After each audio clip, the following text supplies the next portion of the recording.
भाई देखो, जहर हमेशा बाहर से नहीं आता, कभी कभी इंसान के अंदर ही बनता है। टॉक्सिक को देखने के बाद मेरे दिमाग में सबसे पहले फिल्म की कहानी नहीं घूमी, एक इंसान घूमता रहा। एक ऐसा इंसान जिसे देखकर आप तय नहीं कर पाते कि ये आदमी खतरनाक है या इसके अंदर कुछ ऐसा टूटा हुआ है जिसने इसे खतरनाक बना दिया है। और यहीं से मुझे लगता है कि गीतू मोहनदास का असली सिनेमा शुरू होता है, क्योंकि गीतू कैरेक्टर को सिर्फ उसकी हरकतों से नहीं देखती, उसके अंदर छिपे कारणों से देखती है।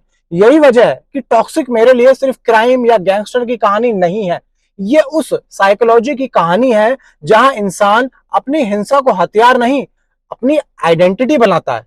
और सबसे इंटरेस्टिंग बात यह है कि गीतू इस कैरेक्टर को आपके सामने एक्सप्लेन नहीं करती, वो आपको उसके दिमाग के बाहर खड़ा करके नहीं देखती, वो आपको धीरे धीरे उसके दिमाग के अंदर ले जाती है।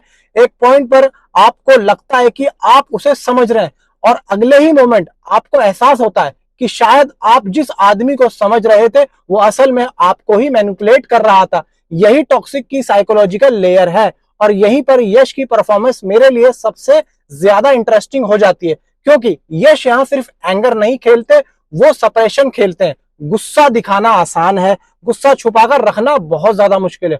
और जब कोई कैरेक्टर अपने इमोशन को दबाता रहता है तो ऑडियंस उसके अंदर चल रही लड़ाई को पढ़ने लगती है। केजीएफ में यश की एनर्जी बाहर फटती थी, टॉक्सिक में वही एनर्जी अंदर जलती हुई महसूस होगी।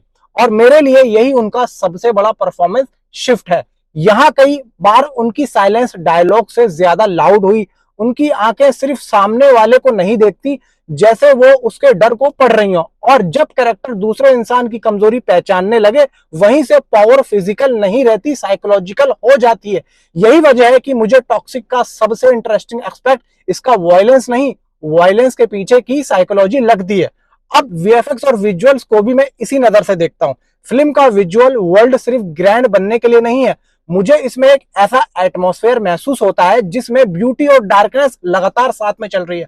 और यही बहुत इंटरेस्टिंग कॉम्बिनेशन है, क्योंकि जब कोई चीज सिर्फ खूबसूरत होती है तो आप उसे देखते हैं, लेकिन जब खूबसूरती के अंदर डिस्कंफर्ट छुपा हो तो आप उसे महसूस करते हैं। टॉक्सिक के विजुअल्स में अगर ये फीलिंग पूरी फिल्म में कायम रहती है तो वीएफएक्स सिर्फ स्पेक्टेकल नहीं रहेगा, वो कैरेक्टर के सबकॉन्शियस का हिस्सा बन जाएगा। और फिर आता है हिंदी वर्जन।